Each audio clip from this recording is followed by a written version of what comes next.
আসসালামু আলাইকুম আমার প্রাণের জিএসএম বন্ধুরা। আজকের এই ভিডিওতে আমরা খুবই গুরুত্বপূর্ণ একটি টপিক নিয়ে আলোচনা করব। আপনারা যারা মোবাইল সার্ভিসিংয়ের কাজ আগে থেকে অলরেডি করছেন বা নতুন যারা মোবাইল সার্ভিসিংয়ের কাজ শিখতে চাচ্ছেন, তাদের জন্য আজকের এই ভিডিওটি খুবই গুরুত্বপূর্ণ একটি ভিডিও হতে চলেছে। কারণ আজকের এই ভিডিওতে আমরা আলোচনা করব আমাদের মোবাইলের খুবই গুরুত্বপূর্ণ একটি কম্পোনেন্ট বা পার্টস, মাউথ স্পিকার। এর আগে আমরা ইউনিভার্সাল মাউথ স্পিকার এবং রিঙ্গার স্পিকার, এয়ার স্পিকার ভালো না খারাপ কীভাবে মাপবেন ডিজিটাল মাল্টিমিটারের মাধ্যমে মেপে কীভাবে বুঝতে পারবেন, ওই বিষয়গুলো নিয়ে আমরা অলরেডি ভিডিও আপলোড করেছি। যারা ওই ভিডিওগুলো দেখেন নাই অবশ্যই ওই ভিডিওগুলো দেখে নেবেন। আজকের এই ভিডিওতে আমরা আলোচনা করব মোবাইলের এসএমডি মাউথ স্পিকার নিয়ে। এই স্পিকারটি ভালো না খারাপ আমরা কিভাবে মাপবো বা ডিজিটাল মাল্টিমিটারের মাধ্যমে মেপে কীভাবে বুঝতে পারবো আমাদের মাউথ স্পিকারটি ভালো আছে। আমরা অনেকেই মাউথ স্পিকার পাল্টানোর কাজ করে থাকি। কাস্টমার যখন আমাদের কাছে তাদের ফোনের মাউথ স্পিকার জনিত সমস্যা নিয়ে আসে, তখন আমরা অন্য নতুন একটি মাউথ স্পিকার পাল্টিয়ে দেই। তো অনেকেই এই বিষয়টা জানেন না যে আমরা যে মাউথ স্পিকারটা পাল্টাচ্ছি বা নতুন করে যে লাগাচ্ছি, এই মাউথ স্পিকারটি ভালো আছে কিনা ওইটা মাপতে অনেকে জানেন না। তো আজকের এই ভিডিওতে আমরা ওই বিষয়টাই আলোচনা করব, একটি মাউথ স্পিকার ভালো না খারাপ আপনি ডিজিটাল মাল্টিমিটারের মাধ্যমে মেপে কীভাবে বুঝতে পারবেন। তার জন্য আপনাকে অবশ্যই ডিজিটাল মিটারের মাপ বুঝতে হবে এবং আপনার কাছে একটি ডিজিটাল মাল্টিমিটার থাকতে হবে। ডিজিটাল মাল্টিমিটার দিয়ে আপনি এই মাউথ স্পিকারগুলো ভালো না খারাপ আপনি বুঝতে পারবেন। যদি আপনার কাছে একটি ডিজিটাল মাল্টিমিটার থাকে, তো মাউথ স্পিকার পাল্টানোর জন্য আপনার এই মিটারটিকে কুল টেস্টে সেট করতে হবে। কুল টেস্ট অর্থাৎ আপনার ডায়োড টেস্ট বা ডায়োড মোড আমরা অনেকেই যেটা বলে থাকি, ওই টেস্টে বা ওই মোডে সেট করার পর আমরা মিটারের দুইটি কেবলের মাধ্যমে কিন্তু মাউথ স্পিকারটি পরিমাপ করতে পারবো।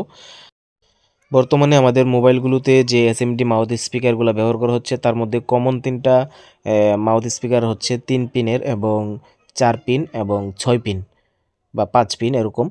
তো এছাড়াও আরও কয়েক ধরনের আছে, তার মধ্যে এই তিনটা হচ্ছে কমন। আজকে এই তিনটা পরিমাপ করে আপনাদেরকে দেখানোর চেষ্টা করব যে মিটারের মাধ্যমে এই তিনটা ভালো না খারাপ কিভাবে বুঝতে পারবেন। এখানে প্রথমে আমরা 3 পিনের মাউথ স্পিকারটি মাপার নিয়মটা আপনাদেরকে দেখাচ্ছি।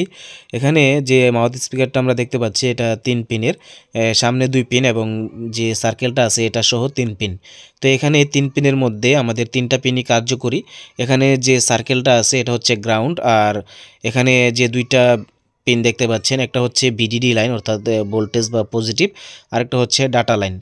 তো এখানে এই মাউথ স্পিকারটা মাপার জন্য আপনাকে মিটারটি কুল টেস্টে সেট করার পর আমাদের মিটারের যে পজিটিভ কেবলটি রয়েছে, ওই পজিটিভ কেবলটি আমরা মাউথ স্পিকারের যে সার্কেলটি আছে অর্থাৎ গ্রাউন্ড অপশনটি আছে ওইখানে রাখবো, আর কালো কেবলটি দিয়ে আমরা এখানে যে 2টা পিন আছে ওই পিনগুলোর মধ্যে আমরা একটা একটা করে স্পর্শ করব। যখন আমরা কালো কেবলটা পজিটিভ পিনে স্পর্শ করব তখন আমাদের মিটারে মান শো করবে 750। আর যখন অডিও ডাটা বা আপনার ডাটা লাইনে আমরা কালো কেবলটি স্পর্শ করব তখন মিটারে মান শো করবে অর্থাৎ জিআর শো করবে 450 প্লাস। তো এখানে মানটা আমি যা বলছি তাই যে হতে হবে এরকম না, মানটা আপনার 350 থেকে 900 এর মধ্যে থাকবে।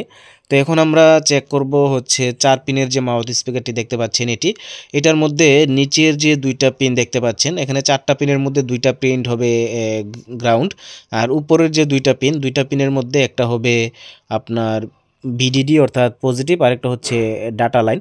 তো সেমভাবে আপনি মিটারের পজিটিভ কেবলটি এখানে যে গ্রাউন্ড 2টা অপশন আছে তার মধ্যে যে কোনো একটাতে কমন করার পর উপরের যে 2টা লাইন আছে একটা হচ্ছে ভিডিডি আর একটা হচ্ছে অডিও ডাটা, ওই 2টা লাইনের মধ্যে আপনি কালো কেবলটা একটা একটা করে স্পর্শ করবেন। 2টাতে ধরার পরই আপনার 2বার আলাদা আলাদা ভ্যালু দেখাবে। যদি ভ্যালু দেখায় তাহলে 100% আপনার মাউথ স্পিকারটি ওকে আছে। এখন আমরা দেখব 5 বা 6 পিনের, আমরা বলতে পারি এটাকে 6 পিনের যে মাউথ স্পিকার এটার মধ্যে এখানে মাঝখানের যে সার্কেলটা সহকারে উপরের 2টা নিচের মাঝখানেরটা সহকারে এগুলো হচ্ছে গ্রাউন্ড, আর বাকি যে 2টা আছে তার মধ্যে একটা হচ্ছে ভিডিডি অর্থাৎ পজিটিভ আর একটা হচ্ছে অডিও ডাটা। তো সেমভাবে আমরা আমাদের যে মিটারের পজিটিভ কেবলটি গ্রাউন্ডের যে কোনো একটা পিনে স্পর্শ করব, আর নেগেটিভ বা কালো কেবলটি দিয়ে আমরা এখানে ভিডিডিতে রাখবো এবং অডিও ডাটা লাইনে রাখবো, তখন আমরা আলাদা আলাদা মান পাবো। তো এরকমটা যদি পাই তাহলে আমাদের যে মাউথ স্পিকারটি এটি 100% ওকে আছে। তো আশা করি আজকের এই ভিডিওটি থেকে মাউথ স্পিকার ভালো না খারাপ কীভাবে মাপতে হয় বিষয়টা ক্লিয়ার হয়েছেন। ভিডিওটি যদি ভালো লাগে এবং শিক্ষণীয় মনে হয় তাহলে অবশ্যই ভিডিওতে একটি লাইক এবং চ্যানেলটি সাবস্ক্রাইব করে বেল বাটনটি বাজিয়ে দিবেন। ভিডিওটি সম্পূর্ণ দেখার জন্য আপনাকে ধন্যবাদ।